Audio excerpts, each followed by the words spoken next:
un haut gradé des services secrets algériens, en l'occurrence le lieutenant-colonel Marouane, chef du bureau de sécurité de l'ambassade d'Algérie à Rome. C'est un poste extrêmement sensible. Ce lieutenant-colonel a fait défection. Il a déserté. Certaines sources parlent qu'il est en fuite en Suisse, d'autres qu'il est en fuite en France, d'autres qu'il est en fuite en Hollande. Il a quitté le bureau de sécurité de Rome alors qu'il devait être rappelé en Algérie et qu'il était sous le coup d'une menace de poursuite judiciaire. Il est cité dans une grave affaire de diffusion d'informations et de divulgation d'informations confidentielles et secrètes, pourrait risquer jusqu'à 20 ans, voire 30 ans de prison ferme. En 2018, il va même être appelé à gérer le fameux bureau des affaires réservées. Le bureau des affaires réservées au sein des services secrets algériens, c'est le bureau des affaires les plus sensibles. Comment quelqu'un qui est ami avec tous les gens les plus puissants du pays peut se sentir apeuré, crainté, menacé, effrayé, et il va craindre la prison en Algérie alors que ses parents, il a comparé un boilem, et vous allez voir tout à l'heure, il a des amis très puissants encore. Le lieutenant-colonel Marouane,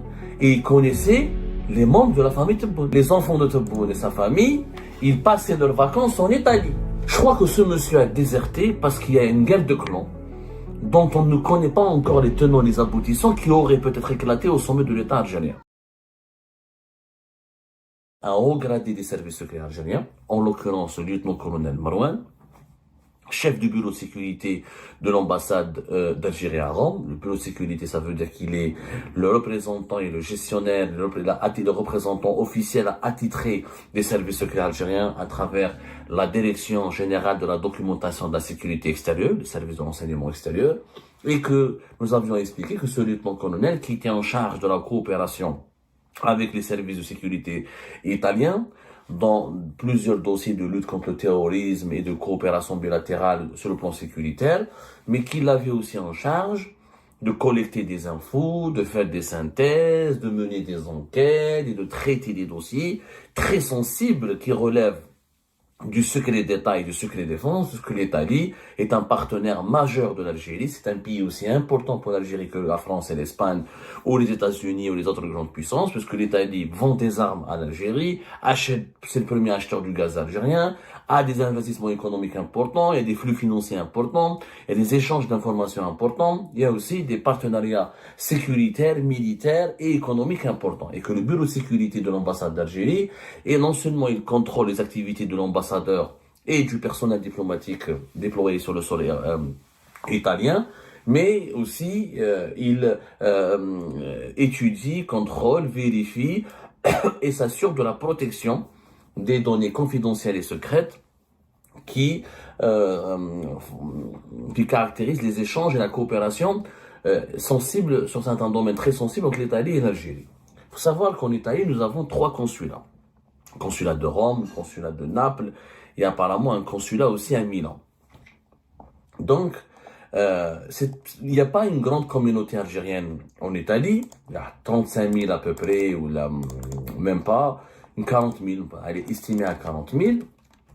Mais comme c'est un pays important sur le plan économique et sécuritaire, comme l'Italie est l'un des pays avec l'Allemagne, l'Afrique du Sud, la Russie et la Chine qui vendent des armes de façon régulière et des équipements de sécurité nationale à l'Algérie, donc c'est un poste extrêmement sensible. Ce lieutenant-colonel a fait défection, il a déserté depuis pratiquement 15 jours. Et on a retracé son parcours, une partie de son parcours lors de la dernière émission, et on s'est posé des questions sur les raisons qui l'ont poussé à partir.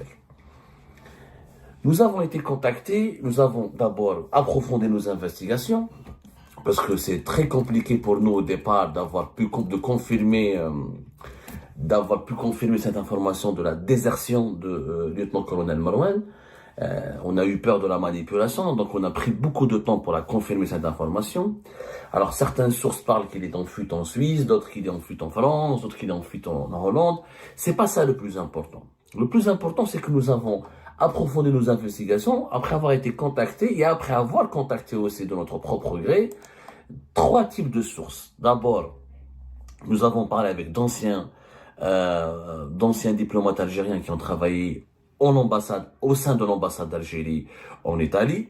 Nous avons traité et parlé aussi et échangé avec des officiers retraités de la DDSE, de la Direction générale de la documentation de la sécurité extérieure, qui sont les services de renseignement extérieur. service secret algérien. Nous avons même parlé avec des opérateurs économiques et des acteurs politiques qui partaient régulièrement en Italie et qui participaient à des activités diplomatiques ou protocolaires ou économiques organisées conjointement par les autorités italiennes et algériennes, et qui auraient ces opérateurs et ces acteurs à qui nous avons parlé, ont connu de près le fameux lieutenant-colonel Marouane, qui a disparu des radars, qui portait disparu et qui a, selon nos sources, a déserté en abandonnant son poste, en décidant de quitter les rangs.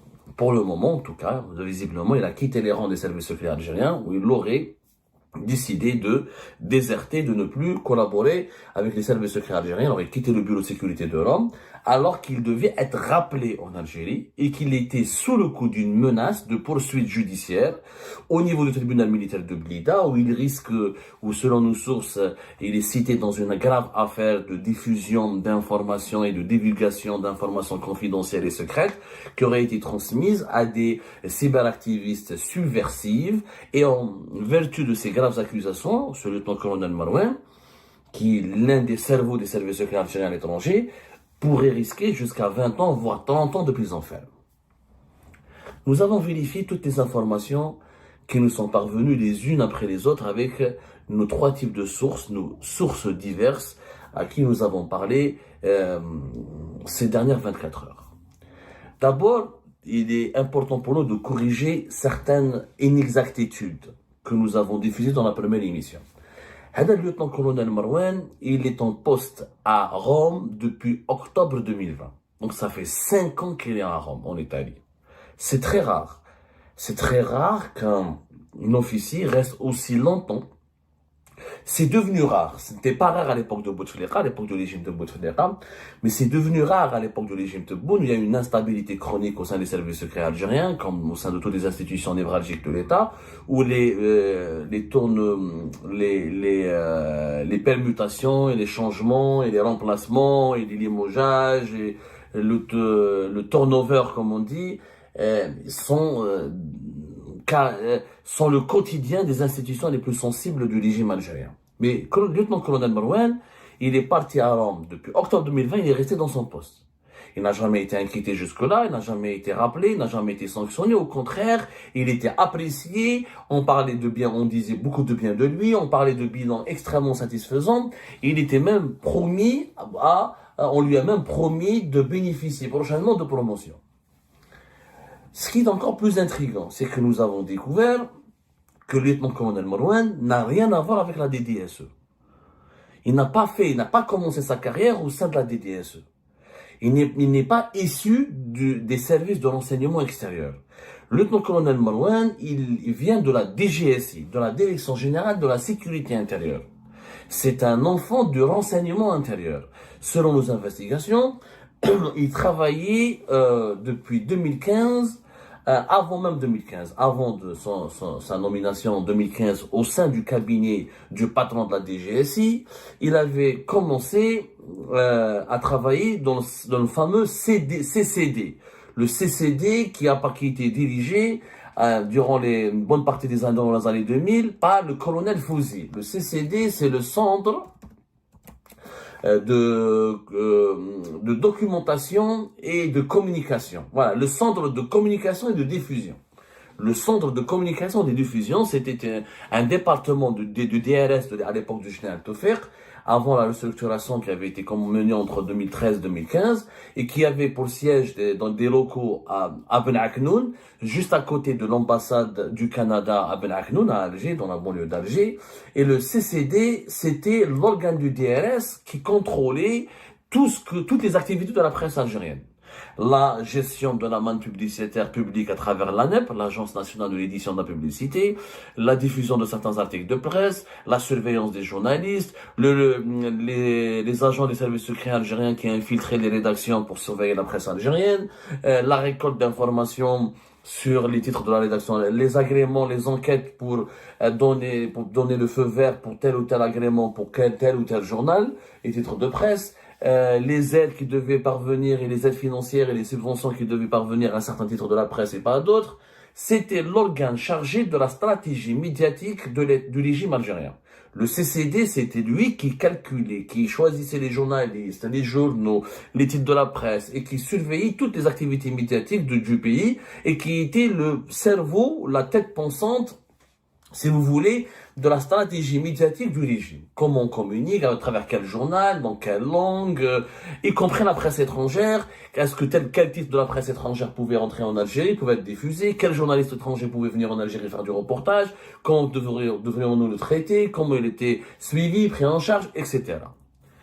Depuis la disparition de ce CCD, vous remarqueriez que la presse algérienne est devenue totalement déstructurée, désorientée. On pensait qu'après la disparition du CCD, que la presse algérienne gagnerait en indépendance, en liberté et en maturité, mais finalement que depuis la crise politique de 2019, la presse algérienne est devenue encore plus dominée, plus réprimée, plus persécutée, parce qu'aujourd'hui, il n'y a plus de CCD, mais il y a d'autres organes de l'État, notamment la Direction générale de la communication du palais présidentiel, qui a repris le relais et qui gère la question de la liberté de la presse en Algérie et de la production médiatique du pays de façon encore plus dure, plus brutale, plus brusque et nettement moins intelligible et intelligente par rapport à l'époque du CCD du DRS qui était géré par le colonel Fouzi, l'un des officiers les plus célèbres du DRS à l'époque et qui est mort que récemment.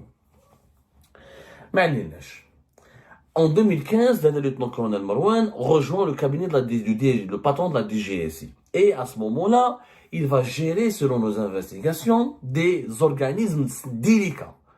Il va s'occuper du bureau central de lutte contre le terrorisme. Et en 2018, il va même être appelé à gérer le fameux bureau des affaires réservées. Le bureau des affaires réservées, au sein des services secrets algériens, c'est le bureau des affaires les plus sensibles. Les affaires pire que le terrorisme, les affaires avec les services secrets étrangers, l'espionnage étranger, les activités d'infiltration des groupes armés, les opérations les secrètes, les sophistiquées, qui concernent les sujets les plus délicats et les plus sensibles pour la sécurité nationale de l'Algérie. Et il avait travaillé à l'époque, parce que le lieutenant-colonel Marouane n'est pas un inconnu au bataillon finalement, il vient pas du nulle part. Il avait travaillé avec le général Abdelkader, qui avait dirigé à l'époque la DGSC à l'époque de Bouteflika, avec un certain colonel Nabil, qui va être promu après 2019, général Nabil, qui va devenir Nabil Ben Azouz, le patron de la DCSA, de la Direction centrale de la sécurité de l'armée.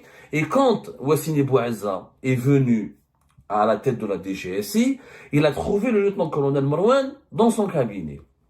Nous avait raconté, nous, dans notre émission précédente, que le lieutenant-colonel Marouane aurait été l'une des têtes pensantes et l'un des cerveaux de la propagande de la BDC à Novembaria à travers les réseaux sociaux et sur Internet pour casser le Hirak, l'affaiblir et semer la zizanie en diabolisant les activistes francophones et kabyles et en essayant de remonter l'Algérie profonde contre l'élite francophone et kabyle du Nord. Nous avons finalement pu découvrir que nous avons été dans le mensonge. Il n'a rien à voir, le lieutenant-colonel Marouane Al-Badissi à Novembaria, puisqu'il était responsable toujours ou du bureau de lutte contre le terrorisme, ou le bureau des affaires sensibles, ou le bureau central de lutte contre le terrorisme. C'est-à-dire que la gestion du Hirak et les activistes du Hirak, etc., il n'y était pas grandement impliqué en 2019. Il s'avère qu'à partir de 2020, le lieutenant-colonel Marouane va connaître une propulsion. Sa carrière a été propulsée. Un énorme coup de pouce qui va lui permettre d'aller à l'étranger et de changer de corps. Il va passer de la DGSI à la DDSE. Comment se fait-il? C'est Boualem, l'actuel directeur de cabinet de Tebboune depuis 2023 et qui était à l'époque en 2020 le conseiller chargé des affaires judiciaires et juridiques de Abdelmajid Tebboune. C'est lui qui connaît le lieutenant-colonel Marouane, puisque selon nos investigations, les deux ont collaboré énormément ensemble quand Boualem était à la tête de 2016 à 2019 du fameux organe de surveillance des communications téléphoniques et électroniques. Et Boualem a gardé un très bon souvenir du lieutenant-colonel Marouane, et c'est lui qui a proposé à la présidence algérienne de le parrainer afin de le nommer à l'étranger à la tête du bureau de Rome, à la tête du bureau sécurité de l'ambassade d'Algérie en Italie, dans le cadre d'une stratégie de rajeunissement, de rafraîchissement et de renouvellement des cadres dirigeants des services secrets algériens, ce que le régime Tebboune voulait donc opérer ces changements importants pour se doter d'une nouvelle configuration sécuritaire. Donc Boualem Boualem va parrainer le lieutenant-colonel Marouane et grâce à Boualem Boualem, le lieutenant-colonel Marouane va être nommé à Rome. Son premier poste à l'étranger est dans une capitale stratégique, je vous ai expliqué la dernière fois, Rome, Paris, Madrid, Londres, Washington, Pékin, Moscou. Ça, c'est des capitales importantes qui représentent des centres d'intérêt hyper stratégiques pour le régime algérien. Et les agents et les chefs de bureau de sécurité dans les ambassades d'Algérie en poste, dans les ambassades d'Algérie dans ces pays-là ou dans ces capitales-là, ce sont des postes extrêmement prestigieux pour lesquels il faut normalement non seulement de la compétence et de l'expérience, mais surtout aussi des parrainages et des coups de soutien, des coups de pouce et un soutien important des personnalités ou des dirigeants les plus influents du régime. Donc, le lieutenant-colonel Marouane, il est soutenu par Boualem Boualem. C'est un homme proche et acquis à la cause de Boualem Boualem, voire même il a des relations amicales approfondies avec Boualem Boualem selon nos investigations. Donc, ce que nous avons aussi découvert, ce qui est encore, je vous donne tous les éléments intrigants, après on passera aux commentaires. Intrigant pourquoi? Parce que ce monsieur, il aurait déserté. Comment quelqu'un qui est ami avec tous les gens les plus puissants du pays peut se sentir apeuré, crainté, menacé, effrayé, il va craindre la prison en Algérie alors que ses parents, il a comparé à Boualem Boualem, et vous allez voir tout à l'heure, il a des amis très puissants encore. Alors, étape par étape. Mais d'abord, il faut savoir que ce lieutenant-colonel Marouane n'est pas détesté. On a découvert qu'il n'est particulièrement pas détesté. Nous avons parlé à d'anciens agents ou d'anciens agents qui ont travaillé dans les consulats d'Algérie à Naples ou à Milan. Ils nous ont dit, ou à Boulogne, voilà. Ils nous ont dit que non, il est très généreux, les membres de la communauté algérienne l'apprécient bien, il a aidé des haragas algériens, il les a hébergés parce qu'ils étaient dans des situations désastreuses, il aide les catégories les plus démunies de la communauté algérienne, il porte secours à des personnes qui sont fragiles ou qui sont menacées par la précarité ou qui ont des problèmes avec les autorités locales italiennes. Il est apprécié, il n'est pas détesté. Plus tard, plus on avance dans notre enquête, plus on découvre d'autres éléments. On a découvert, par exemple, que non seulement le lieutenant-colonel Marouane a pour parrain Boualem Boualem, mais l'un de ses meilleurs amis, c'est Amirouche Hamadesh. Amirouche Hamadesh, le secrétaire particulier de Abdelmajid Tebboune, est l'un des personnages clés du pouvoir algérien actuel et l'un des personnages les plus influents de l'entourage proche de Tebboune et de l'État algérien. Nous avons découvert aussi qu'au sein des services secrets algériens, au final, il y a deux personnes qui sont extrêmement proches du clan présidentiel de Tebboune et qui sont bien introduits au sein du clan présidentiel de Tebboune et qui sont même des amis proches et amis adoubés. Ils ont même des relations affectives, voire amicales et des relations personnelles directes avec la famille Tebboune. C'est le lieutenant-colonel Marouane et le général Sadr, le général Fathi Moussaoui, qui dirige la DDSE depuis septembre 2024. Le général Sadr, on connaît son histoire. On sait pourquoi la famille Tebboune l'apprécie. Parce que quand Tebboune était hospitalisé en Allemagne entre 2020 et 2021, lui, il avait connu les enfants de Tebboune, comme Mohamed Tebboune et d'autres, et la famille Tebboune l'ont connu, il les a assistés en Allemagne, à Berlin, lors de l'hospitalisation. C'est lui qui était l'accompagnateur et il les a soutenus dans cette épreuve extrêmement difficile où Tebboune a failli mourir. Donc la famille Tebboune n'a jamais oublié la bienveillance, la gentillesse, l'engagement et le soutien et même le professionnalisme avec lequel le général Sadr s'est comporté à l'époque il était colonel. Et c'est pour cette raison que le général Fathi Moussaoui, alias Sadr, a des liens, à une proximité très particulière avec la famille Tebboune. Le deuxième homme qui est proche de la famille Tebboune, c'est le lieutenant-colonel Marouane. Comme le général Sadr, le lieutenant-colonel Marouane, il connaissait les membres de la famille Tebboune. Pourquoi? Parce que la famille Tebboune, les enfants de Tebboune et sa famille, ils passaient leurs vacances en Italie. En 2022 et en 2023 notamment, les membres de la famille Tebboune passaient toutes leurs vacances, notamment les vacances d'été, en Italie. Leur père, Abdelmajid Tebboune, ne les autorisait pas à aller dans un autre pays. Abdelmajid Tebboune leur a demandé, les a pas, comme l'Italie est un pays ami, avec lequel le régime Tebboune entretient des relations très apaisées et un partenariat solide, la famille Tebboune était autorisée par le père Abdelmajid Tebboune à venir uniquement passer des vacances en Italie. Qui était l'organisateur et l'accompagnateur et le guide, entre guillemets, voilà. Le guide de la famille Tebboune en Italie, c'était le lieutenant-colonel Marouane. En tant que chef de bureau de sécurité, c'est lui qui était le chargé de sécurité des membres de la famille Tebboune quand ils venaient en Italie passer leurs vacances.